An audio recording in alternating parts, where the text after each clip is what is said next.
इस कहानी में हम बताएंगे कि रावण को 6 श्राप मिला था, जिसके कारण ही उसके पूरे कुल का नाश हो गया था। तो चलते हैं वीडियो की ओर। वीडियो लास्ट तक देखें। आपको इस कहानी से बहुत कुछ सीखने को मिलेगा। वीडियो अच्छी लगे तो लाइक और चैनल को सब्सक्राइब जरूर कर ले। तो चलते हैं वीडियो की तरफ। कई वरदानों की वजह से रावण ने अपनी आयु 1000 साल से अधिक कर ली थी और मौत भी उसका आसानी से कुछ नहीं बिगाड़ सकती थी। एक तरह रावण अमरता हासिल कर चुका था, लेकिन उसने इतने पाप किए थे जिसकी वजह से कई लोगों ने उसे श्राप दिया। हालांकि उसे सजा देना आम इंसान के बस की बात नहीं थी। यही वजह है कि रावण के अंत के लिए भगवान विष्णु को खुद राम के रूप में धरती पर जन्म लेना पड़ा।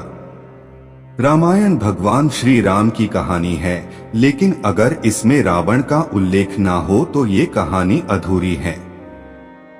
राम ने अपनी पत्नी सीता के अपहरण के बाद युद्ध में रावण का अंत कर दिया था।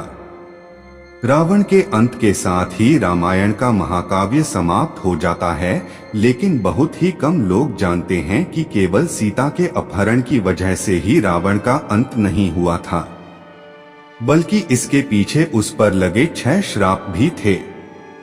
ढेरों तपस्याएं और वरदानों की वजह से रावण ने अपनी आयु 1000 साल से अधिक कर ली थी और मौत भी उसका आसानी से कुछ नहीं बिगाड़ सकती थी।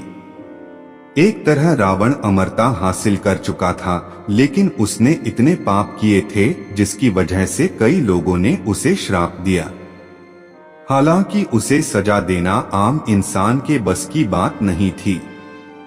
यही वजह है कि रावण के अत्याचार से धरती के लोगों को बचाने के लिए भगवान विष्णु को खुद राम के रूप में जन्म लेना पड़ा। लंका के राजा रावण को उसके जीवन काल में इतने श्राप मिले जिसकी वजह से न केवल उसकी मृत्यु हुई बल्कि उसके वंशज का भी नामो निशान मिट गया। आइए जानते हैं उसे किसने और क्यों श्राप दिया।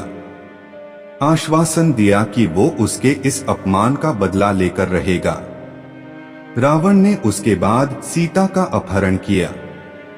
ऐसा माना जाता है कि शूर्पणखा ने रावण से अपने पति के वध का बदला लेने के लिए ये सब किया था, हालांकि इसके कोई साक्ष्य नहीं मिलते हैं। नंबर 1, परिवार की एक स्त्री ने भी दिया श्राप। ये सच है कि रावण की वासना और अहंकार ने ही उसके जीवन का अंत किया। यहाँ तक कि उसने अपनी पत्नी मंदोदरी की बड़ी बहन माया को भी नहीं बख्शा। माया के पति शंभर वैजयंतपुर के राजा थे। एक दिन रावण शंभर से मिलने गया।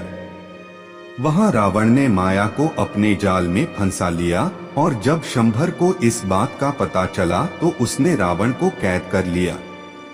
उसी समय राजा दशरथ ने रावण पर हमला किया और परिणामस्वरूप युद्ध में शंभर की मृत्यु हो गई। जब माया ने अपने पति की मृत्यु के बाद खुद को मारने का फैसला किया तो रावण ने उसे अपने साथ आने के लिए कहा। माया ने क्रोध में रावण को श्राप देते हुए कहा कि तुम्हारी वासना की वजह से मेरे पति की मृत्यु हो गई, तुम्हारा अंत भी इसी वजह से होगा।